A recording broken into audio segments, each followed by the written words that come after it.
אם אתם רוצים להכין טוקבוקי טעים וקשר כמו שאני הכנתי, בואו נראה לכם איך. קודם כל צריך ללכת לחנות אסיאתית. אני פה הלכתי לאזור מרקט שנמצאת בנוף הגליל, ברחוב הגפן 16 או חרוד 7, זה אותו דבר, במרכז דדו. וצריך את הקמח אורז דביק, יש גם את הקמח אורז רגיל, אפשר גם לערבב ביניהם, אבל העיקר זה הקמח אורז דביק.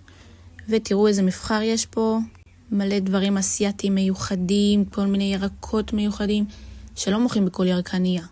זה דברים שאסיאתיים אוהבים. מלא מלא ירקות מיוחדים, יש פה גם סבונים ודברים, ויש פה שמן צ'ילי ושמן סומסום, וזה קשר כמובן. יש פה גם רוטב סויה, רוטב דגים, כל מיני קמחים ובמבוקים. מלא תבלינים הודים, כי זה חנות של הודים בעיקרון, של בני מנשה, שהם בעצם אוכלים מאכלים אסיאתיים. יש פה מיקס פיקל, ואני לקחתי גם משקה קוקוס מרענן, אני ממש אוהבת קוקוס. יש פה גם צ'ופסטיקים, ויש פה מלא שתייה בטעמים מיוחדים ברמות, שווה ממש, בואו לטעום. ויש פה גם סוג'ו, שזה בעצם משקה קוריאני, מי שאוהב. טעם מנגו זה מושלם. וזהו, עכשיו הולכים להכין. בעצם על כל כוס קמח מוסיפים חצי כוס מים, וקצת מלח, לפי הטעם שלכם באמת. ולשים עד שנוצר לנו מין בצק כזה, ומרדדים, ועושים צורות של טוקבוקי. אתם יכולים איזה צורות שבא לכם, איזה גדלים שבא לכם, זה לא משנה. פשוט תזרמו ותעשו מה שבא לכם, ובינתיים מרתיחים סיר עם מים, ומבשלים את הטוקבוקי, וכשהם צפים זה אומר שהם מוכנים. ואפשר להוציא אותם. אני בחרתי לעשות רוטב רוזה.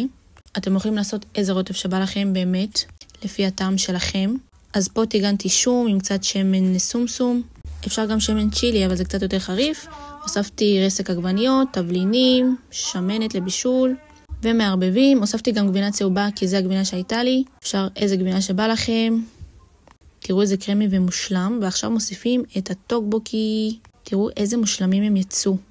ומערבבים הכל. ותראו גם הצ'ופסטיקים. עולים רק 10 שקל ותראו כמה יש בתוך. וגם זה מזהו מרקט. והנה עד שהכל מבעבע. תתאמו, תתקנו טיבול. תטבלו איך שבא לכם. תכינו איזה רוטב שבא לכם לפי הטעם שלכם. ופה נגסתי ותראו איזה מושלם. יצא במרקם מושלם בדיוק כמו טוקבוקי. מרקם מושי כזה טעים לאיס כזה. ולמבחן הטעימה, וואו, יצא פשוט מושלם. ונתתי קצת לאחיות שלי ונאהבו ממש.